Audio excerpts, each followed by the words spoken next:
For starters, I would like to apologize because I have to be very quiet right now. But did you know that according to Viral Strategies, a government-funded website, alcohol, tobacco, and processed foods lead to conditions like cancer, lung and heart disease, and diabetes, which leads to 70% of deaths annually. Now, why is that so important? Well, outside of wanting to bring awareness to the situation, I would like to explain to you why it is a bad idea to ban cigarettes outright. Because even though they affect people's lives, such as bringing lung cancer and organ failure, it is worse to ban them, making them legal, than it is to simply increase tax on cigarettes. Now, what I'm trying to say is, according to a man named Lester Grimspoon, I believe it was, he is a Harvard psychologist, and he has done numerous studies on drug reforms. And according to the government, according to one of his studies, the government has actually spent $8 to $9 billion annually trying to enforce drug-related activities, which essentially means they were funding the police force that would investigate drug-related activities. They would then carry out raids on such drug-related activities. And annually they spent $8 to $9 billion on such activities.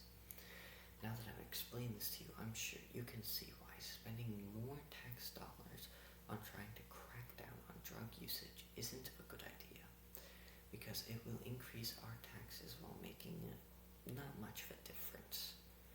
Now, I don't know about you, but I would much rather my tax dollars go into cleaning the cities and communities that I live in, that we live in as a whole, as a society, rather than trying to crack down on illegal substances, or in cigarettes cases, soon to be illegal substances. Now, let's see, where was I?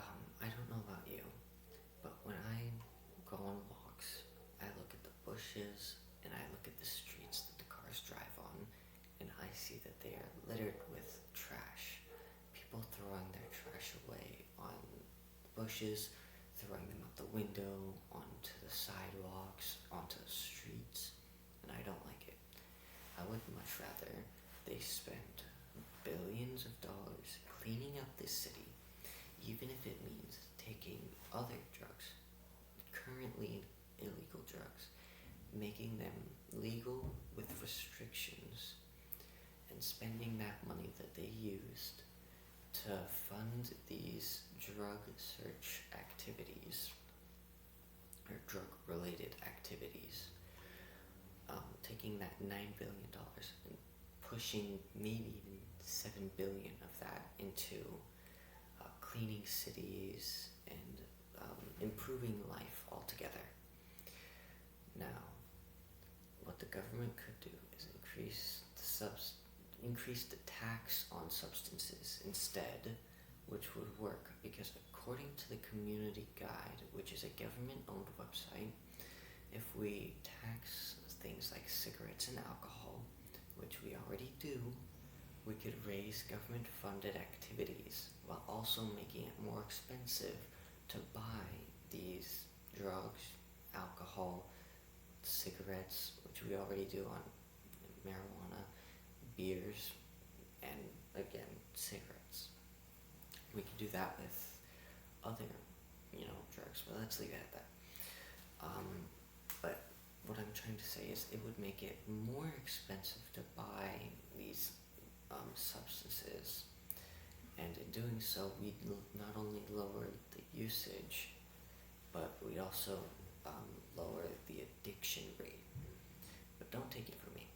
Take take it from the National Library of Medicine, a government-funded website, and a man named Dr. Parahe, I believe it was. I'm sorry if I mispronounce it. It's Paraje. Parahe. He's an economics professor at a university, and he specializes in health economics. Now, he made a study stating that I believe it was 0.8 to 1.1 million cigarettes causes every one death. That's the ratio. 0.8 to 1.1 million cigarettes smoked causes one death. And he stated in this same article that in 2019 alone, 7 trillion cigarettes were smoked, which led to the death of 7 million people. This is important because this number has actually fallen since the 90s when we started taxing cigarettes, or started taxing cigarettes heavier. Anyways, the study shows that for every 10% tax increase, there is a 4% usage fall.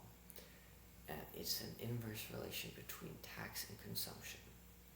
And to further my point, Stanford University published an article that explains that the higher the cost for substances, the lower the usage in youth is. And again, according to the Stanford article, doubling alcohol tax reduces alcohol-related mortality by average 35%, which is a bit lower than the 10% to 4% inverse relation.